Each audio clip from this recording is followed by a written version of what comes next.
ጤና ይስጥልን እንደምን ከረማችሁ ውድ ተመልካቾች። ለኤርትራ የተላከው ሽምግልና የፖለቲካ አክሮባት በሚል ርዕስ ቀርብ ያለው እስከ መጨረሻ ድረስ ተከታተሉኝ። እንግዲህ ለመከታተል እንዲመቻችሁ መጀመሪያ አካባቢ ምንድነው እየሆነ ያለው የምለውን ከውስጥ መረጃዎችን ተጠቅሜ አንዳንድ መረጃዎችን አካፍላለሁ። እየሆነ ያለውን ነገር ከብልጽግና ውስጥም ከተለያዩ ምንጮች ባሉን መረጃ ወደ ኤርትራ የተላኩ ሽምግልና ወይ ዴሊጌሽን እንዳለ እሱን አጋራችኋለሁ። ሁለተኛ ላይ ደግሞ ይሄ ነገር ለምንድን ነው ይሄ የፖለቲካ አክሮባት እየተሰራ ያለው በአብይ ለምንድን ነው ይሄ ነገር ዓላማው ግቡ ምንድን ነው የሚለውን በሰፊው እንወያያለን። ያው መጨረሻ ላይ መደምደሚያ ይኖረናል። እንግዲህ ቀጥታ ወደ መጀመሪያ ያስኩት ነጥብ ልሂድ። ሰሞኑን የምንሰማው ወደ ኤርትራ የተላኩ ዴሊጌሽን እንዳሉ ለአብይ ሽምግልና ተብሎ የተደረገ ጉዞ አለ። ይሄ ተጨባጭ መረጃ ነው። ያው አብይ ምንድነው ያደረገው? ከቅርብ ጊዜ ወዲህ አሸማግሉን እረ የሽማግሌ ያለ ብሎ መጀመሪያ ደብዳቤ ለዩናይትድ ኔሽን ሴክሬታሪ ጀነራል እንደላከ ያው ሁላችንም የምናስታውስ ነው። ያንን ደብዳቤ በሰፊው ተዘግቧል። ዩናይትድ ኔሽን የተባበሩ መንግስታት ዋና ጸሐፊው ደግሞ የአብይን አቤቱታ ምንም ዝግባ የተባለ እንትን አልሰጠም፣ ሬኮግኒሽን እንኳን አልተሰጠም። እና ለምን የአብይ ማንነት ስለሚታወቅ ውሸታም ስለሆነ የዓለም መሪዎች ለአብይ ቦታ አይሰጡም፣ ውሸታም ስለሆነ። ስለዚህ በተባበሩት መንግስታት ምንም አላገኘም። ከዛ ቀጥሎ ለአውሮፓ ህብረት አሸማግሉኝ ከኤርትራ ጋር ብሎ ደብዳቤ ልኮ ሰዎችን ልኮ ምንም መልስ አላገኘም። ከዛም ለፈረንሳይ በግል ሄዶ እረ እባካችሁ አሸማግሉኝ ከኤርትራ ጋር ብሎ በጣም ለምኖ አልተሳካለትም። ለአሜሪካ መንግስትም እንደው ከኤርትራ ጋር ንግግር ፈልጋለሁ አሸማግሉኝ ብሎ በውስጥ በኩል በጣም ጥረት አድርጎ ነበር። አሁን ሰሞኑን ደግሞ በኬንያ በኩል ሽምግልና ልኳል። በኬንያ በኩል በዊሊያም ሩቶ አሁኑ የኬንያ ፕሬዝዳንት በኩል እዛ ሩቶን አግኝቶ እንደው እባክህን ቅበረኝ ብለው በኬንያ በኩል ሽምግልና ለኤርትራ ልኳል። አብይ ከናይሮቢ ዴሊጌሽን ወደ አስመራ ተልኮ ንግግሮች ተጀምሯል። እንግዲህ ሩቶ ተቀብሎ ይህንን የአብይን አቤቱታ ተቀብሎ ሰዎችን መድበው ቲም መድበው የዴሊጌሽን የኔጎሽዬሽን ቲም በአስመራ እና ናይሮቢ ከዛ አዲስ አበባ የሚመላለሱ ሰዎች ተመድቧል። አሁን ይህ እንግዲህ የአብይ አቤቱታን ተቀብሎ በኬንያ በኩል አሸማግሉኝ እንደው ከኤርትራ ጋር ንግግር ጀምራለሁ ብሎ አብይ ይሄንን ነገር ጀምሯል።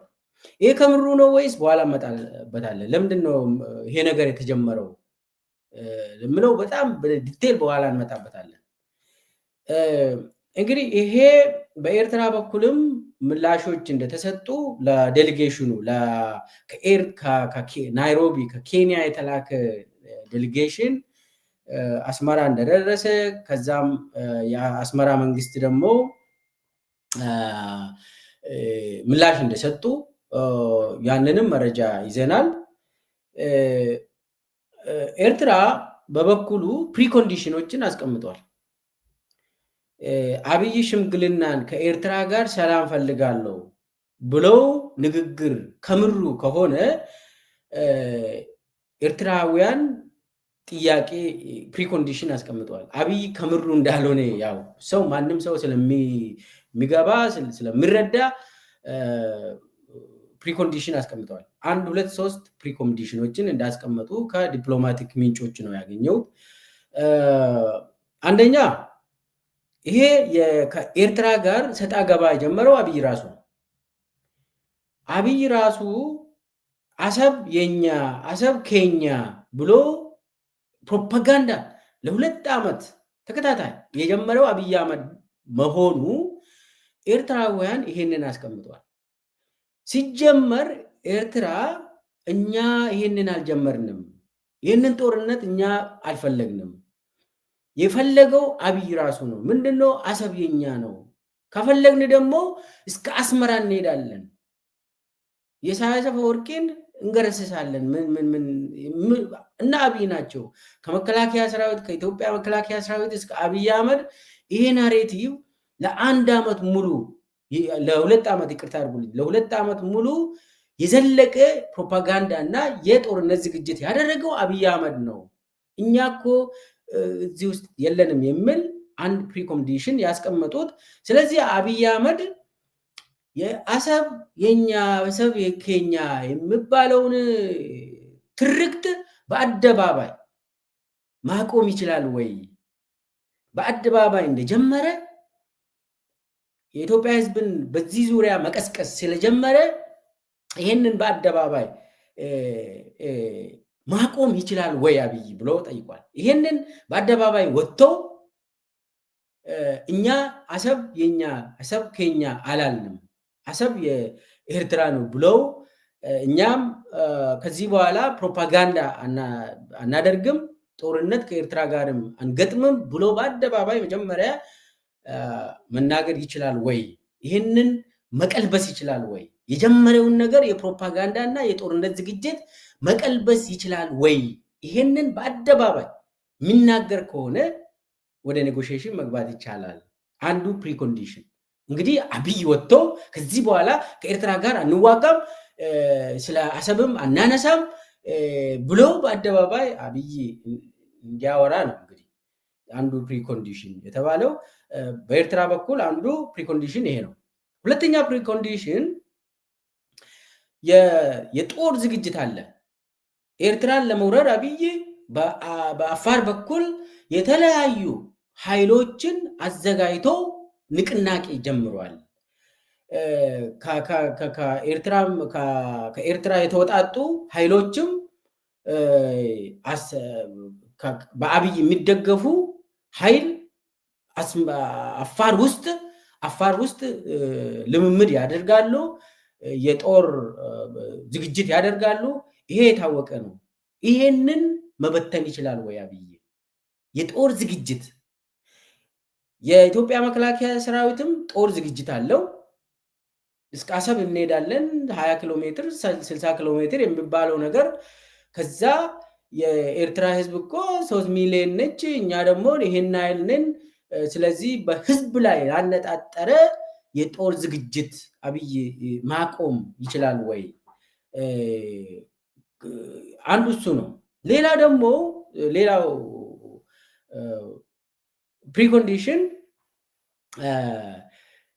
ትግራይን መውረር የሚፈልግ ከሆነ አብይ ትግራይን ከወረረ ለእኛም እንደሚመጣ ስለምናቅ የትግራይን አለመውረር ማረጋገጥ ይችላል ወይ አብይ ብለው በጣም ይሄ እንግዲህ ከባድ ጥያቄ ነው። አሁን ከኤርትራ ፕሪኮንዲሽን ተብሎ የተቀመጠው አብይ ትግራይን የሚወር ከሆነ ቀጣዩ እኛ መሆናችንን እንረዳለን። ስለዚህ አብይ ትግራይን መውረር አይችልም። ከወረረ እንግዲህ ከኛ ጋር ሰላም ፈጥሮ ትግራይ መውረር ከባድ ነው። ቀጣዩ ጦርነት የኛ መሆኑን ስለምንረዳ ያንን አለመውረሩን ማረጋገጥ ይችላል ወይ ነው። ከዛ ምንድነው የሚነሳው አይ ትግራይ እኮ የውስጥ ጉዳይ ነው፣ የዶሜስቲክ ኢሹ ነው፣ የኢትዮጵያውያን ጉዳይ ነው እንጂ ኤርትራ ወደ ትግራይ ውስጥ መግባት የለባትም፣ የትግራይ ፖለቲካ የኢትዮጵያ ጉዳይ ነው ምናምን የሚባል በአብይ በኩል ይነሳል። ምንድነው አሁን ትግራይ የውስጥ ፖለቲካ ነው የሚባል ነገር በዚህ ሰዓት የለም። ኦልሬዲ ትግራይ ላይ ጄኖሳይድ ታውጆ ትግራይ ከምድረ ገጽ እንድትጠፋ ለማድረግ ተሞክሯል። ነገር ግን የትግራይ ህዝብ በራሳቸው ጥረት ቀርቷል፣ እግዚአብሔርም ረድቷቸው ቀርቷል። አሁን አብይ ምንድነው ያደረገ ያለው? ኤርትራን ለመያዝ እየሞከረ ነው ማለት ነው በዚህ ሂደት። ስለዚህ አሁን ኤርትራ በበኩሉ የተለያዩ ፕሪኮንዲሽኖችን አስቀምጧል። እነኚህ ፕሪኮንዲሽኖች ደግሞ ለአብይ የሚከብዱ ናቸው። ቀጥለው አብይ ይሄንን ይቀበላል ወይ? ምንድነው የአብይ ታርጌት? ወደ ስኩዌር ዋን መመለስ ነው። የስኩዌር ዋን ስንል የ2018 ሲናሪዮን ይፈልጋል።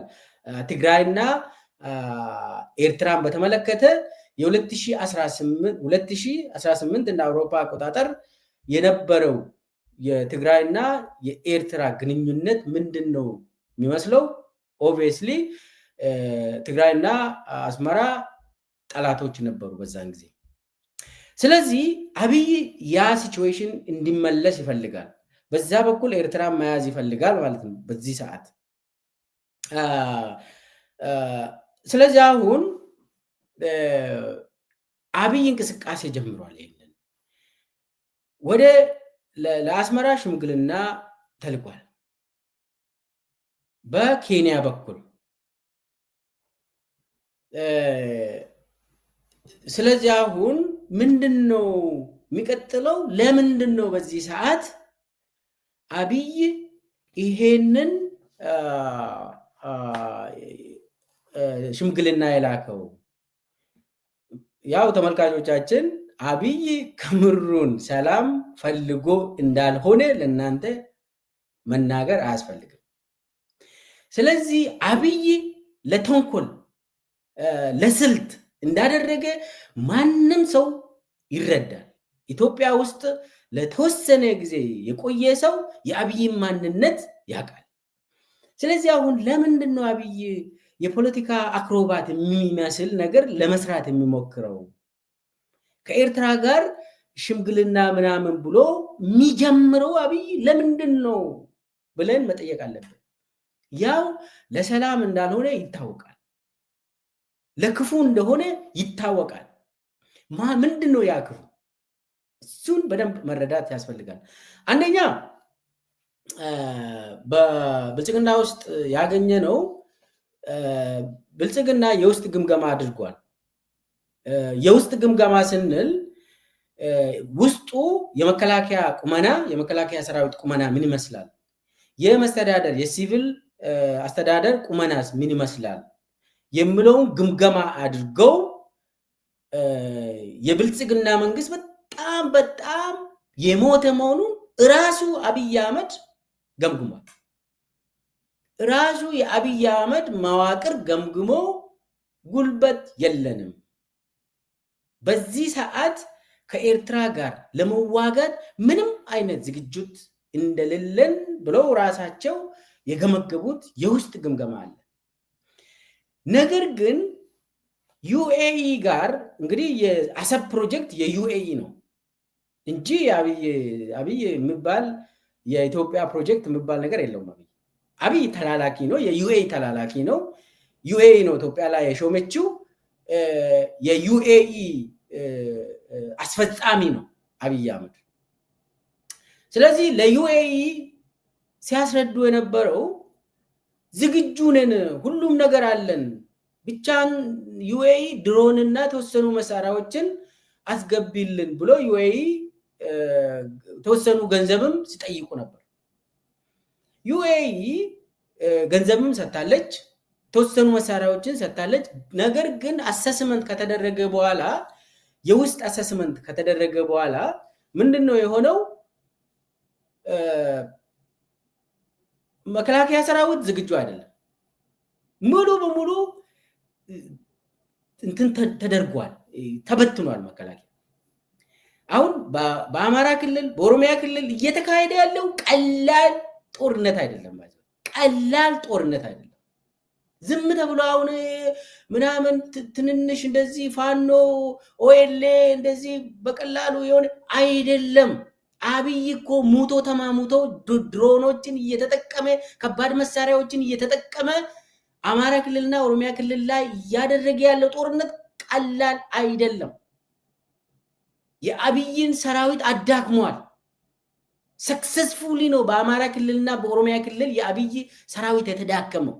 ስለዚህ በግምገማቸው በመከላከያ ሰራዊትና በደህንነት እንትን የተገመገመው መከላከያ ሰራዊት ቁመናው የተዳከመ መሆኑን እንዳውም አብዛኛው ስልጠና ወስደው የወጡ እንደጠፉ የት እንደገቡ አይታወቅም፣ ወይ ደግሞ ሞቷል። ያው በአብይ ዘመን የሞተ መከላከያ ሰራዊት ለቤተሰብ እንኳን አያስረዱም፣ ስታቲስቲክስ እንኳን አይይዙም። አውቁ የት ቦታ ማን ሞተ የሚለውን መከላከያ ሪፖርት አያደርግም። መች ተማረከ እንዴትስ ምንም አይነት የለም። ለምን? ይሄ ስታቲስቲክስ ኢትዮጵያ ውስጥ የለም። በትግራይ ጦርነት ጊዜ ስንት ኢትዮጵያውያን ተገደሉ፣ ስንት ኢትዮጵያውያን አካላቸውን አጡ፣ ምንም አይነት ስታቲስቲክስ በአብይ ዘመን የለም። ፓርላማ አባላት እንኳን አይጠይቁም፣ ይሄንን አይጠይቁም። ቢያንስ ስንት ሰው አለቀ፣ ስንት ወጣቶች በግዳጅ ተመልምለው በትግራይ ጦርነት አለቀ፣ የለም የለም። በአብይ እንትን የለም፣ ሪፖርት አይጠየቅም፣ አብይም አይመልስም። ስለዚህ አሁን የስልጠና ወስደው ከተለያዩ ስልጠና ማዕከል ተመርቆ ስምሪት የወሰዱ አብዛኛው ጠፍተዋል ነው። እንዴት ጠፉ? ወይ ደግሞ ሞቱ፣ ወይ ደግሞ እጅ ሰጡ፣ ወይ ደግሞ ፋኖ ጋር ወይ ኦኤልኤ ጋር ተቀላቀሉ፣ መረጃ አይሰጡም።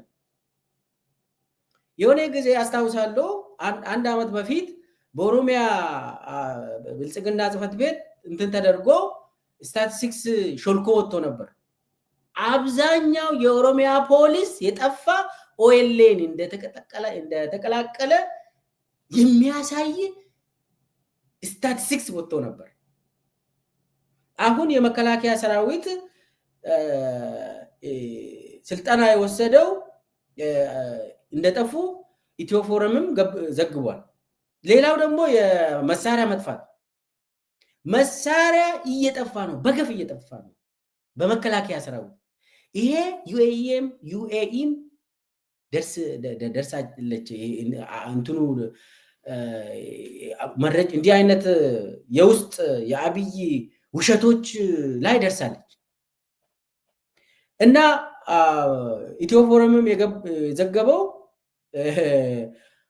40 ሚሊዮን የሚሆን ጥይቶች እንደጠፉ 40 ሚሊዮን ጥይት እንደጠፋ እንግዲህ ለዩኤኢ ስሉ የነበረ ዝግጁ ነን፣ በቃ ሰብ በቃ እንወስዳለን፣ አይዞሽ ዩኤኢ ብለው ቃል ገብቶላት ነበር። በኋላ ከግምገማ በኋላ መሳሪያም የለም፣ የሰው ኃይልም የለም። ሌላ ደግሞ ድሮን ራሱ ዋጋ እንዳጣ የጸረ ድሮን እንደፈለጋችሁ ታገኛላችሁ አሁን እና በኤርትራ በኩልም በተለያዩ ኃይሎች አካባቢም ጸረ ድሮን እየገዙ ነው። ስለዚህ አብይ አንዱ የቺ ድሮን ጉዳይ ነች።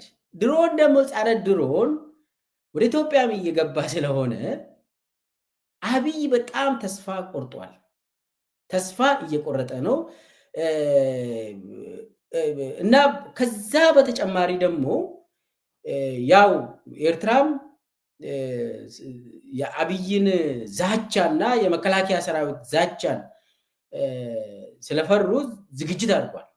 ምንም እነሱም አይክዱም። ይሄን ሀገር ስለሆኑ ይዘጋጃሉ። ተወሰኑ የተለያዩ ሀገሮችም እርዳታ ያገኛሉ። በተለይ ደግሞ የጦር መሳሪያ እርዳታ ያገኛሉ። ከሳውዲም ይሁን ከሌላ እንትን ያገኛሉ።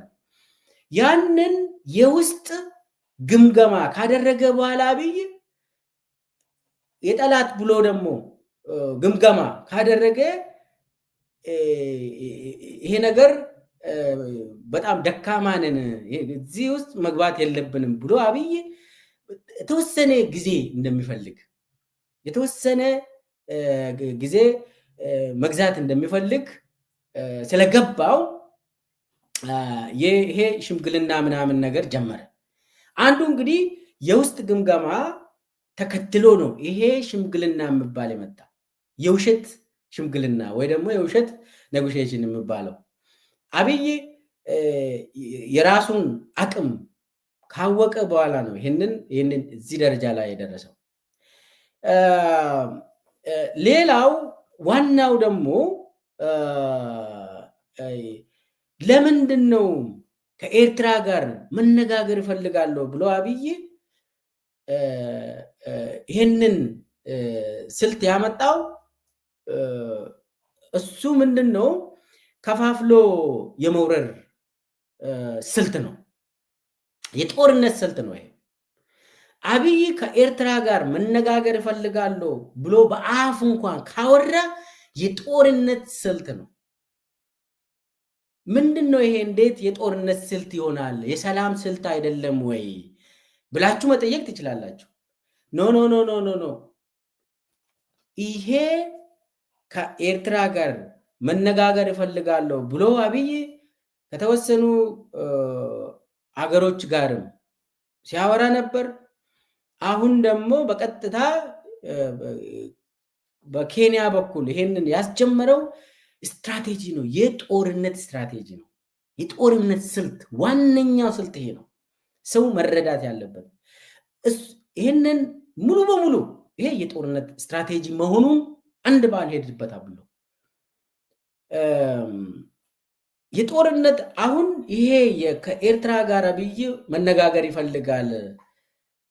ፕሮፓጋንዳው የጦርነት ስልት ነው። ከተሳካለትም የጦርነት ስልክ ነው፣ የጦርነት ስልት ነው። ይቅርታ፣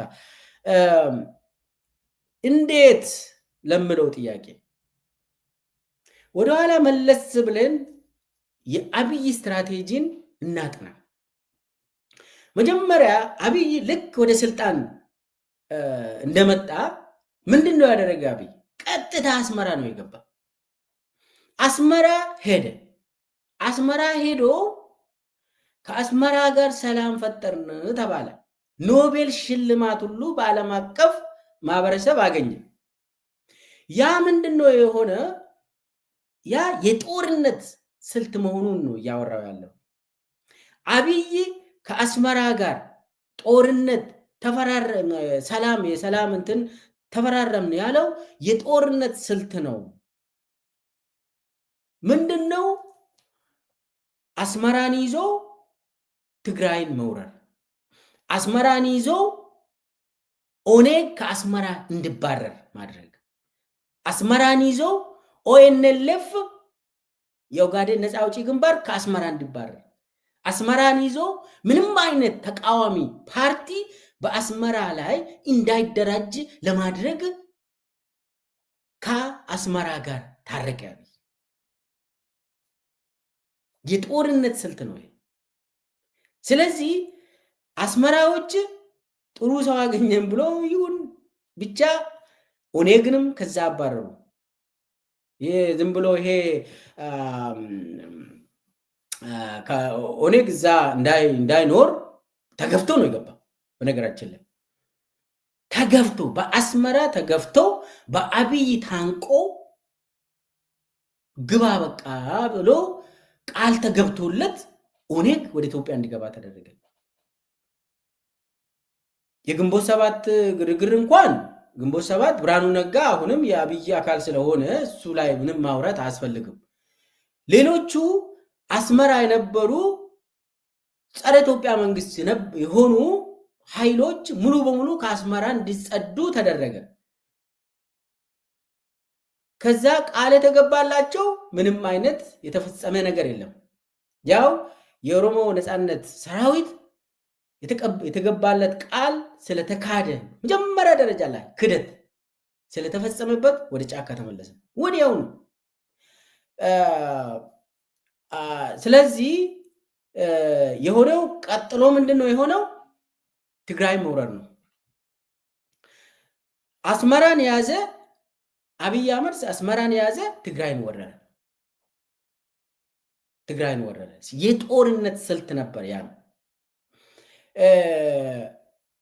እዚህ ላይ የኦሮሚያን ትንሽ ብናወራ ወደ ትግራይ ጦርነት ሳንገባ በፊት ኦሮሚያ አሁን የኦሮሞ ነፃነት ሰራዊት ከአስመራ በታክቲክ ወደ ኢትዮጵያ እንዲገባ ተደርጎ ኢትዮጵያ ውስጥ ደግሞ ክህደት ተፈጽሞበት ወደ ጫካ እንዲመለስ ተደረገ። በዛን ጊዜ የነበረው የኦሮሞና የአማራ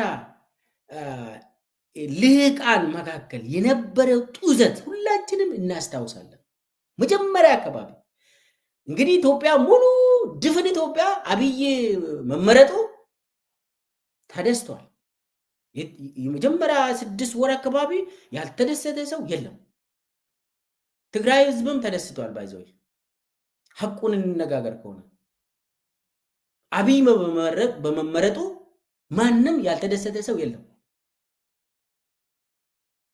እና ህዋትም እኮ ህዝቡ ከወደደው በተለይ ደግሞ ኦፒዲዮ እና ቢአዴን አንድ ላይ ሆኖ የህዝብ ጥያቄ ነበር፣ የኦሮሞ ወጣቶች ጥያቄ ነበር፣ የአማራ ወጣቶች፣ የጉራጌ፣ የሶማሌ ሁሉም ህዝብ ወጣቶች ጥያቄም ስለነበር ህዋትም ይህንን ተቀብሎ ትቷል። መከላከያ ሰራዊትን ተጠቅሞ ወይ አብይን አልገደለም፣ ወይ ለማን አልገደለም፣ ወይ ገዱ አንዳርጋቸውን አልገደለም። ህዋት ቁልፍ እንኩ በቃ ብለው ቁልፍ ሰጥተው ያው ያድግ ነው ብለው ወደ ክልል ደረጃ ተመለሰ። ይህንን መካድ አንችልም፣ ሀቅ ነው። አብይ ተመረጠ። በዛን ጊዜ ከ6 ወር በኋላ ጡዘት ተጀመረ። ማንና ማን መካከል? በተለይ በኦሮሞና በአማራ መካከል ሆን ብሎ አብይ ያቀነባበረ ጡዘቶች ነበሩ። ያ ጡዘት እኔ በዛን ጊዜ የኦዲፒ ቀድሞ ኦፒዲዮ ማለት ነው የኦፒዲዮ የኦዲፒ አካል ነበርኩኝ። የአዴፓ ወንድሞቻችን ነበሩ። አብይ ምንድን ነው የሚያደርገው? በዛን ጊዜ ኦዲፒ አመራርና አዴፓ አመራሩ እንድንጠዛጠዝ ስልጠና ይሰጡናል። አብይ እኮ አዴፓና ኦዲፒን አንድ ላይ ነው የሚሰበስበው እኮ ለየብቻ እንኳን አይሰበስብም። ሲሰበስበን ደግሞ በኦዲፒ በኩል ምን አይነት ጥያቄዎች መነሳት እንዳለባቸው እንትን ያደርጋል። በአዴፓ በኩልም ተቃራኒ ነገሮች እንዲነሱ ይደረግና አንድ ላይ ሰብስቦን እንድንጠዛጠዝ ያደርጋል። ይሄ እዛ ውስጥ ነበርኩ። የአዴፓ ወንድሞቻችን መናገር ይችላሉ። ያ ነገር ወደ ውጭ ወጥቶ በማህበረሰብ በኢሊቱ በምሁራን ውስጥም ስር እንዲሰድ ተደረገ። ከዛ ምንድነው በኦሮሞ ኃይልና በአማራ ኃይል መካከል ግጭት ተፈጠረ።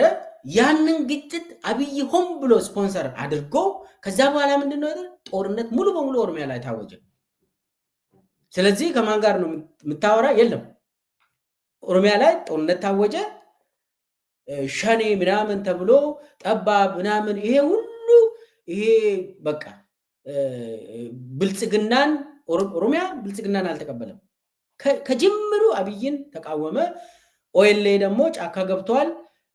ያ ሁሉ አንድ ላይ ሆኖ መጀመሪያ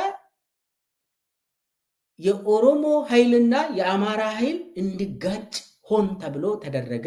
ይህንን በጣም ስለማያውቅ ነው እኔ የማወራ። አጋጭቶ ኦሮሚያ ላይ ጦርነት ጀመረ አብይ። ከዛ በኋላ ያው አሁን ኢዜማ ብቻ ነው ከብልጽግና ጋር የቀረ። ምንም አይነት የአማራ ኃይል ከአብይ ጋር ያለ የለም። አሁን ምንም አይነት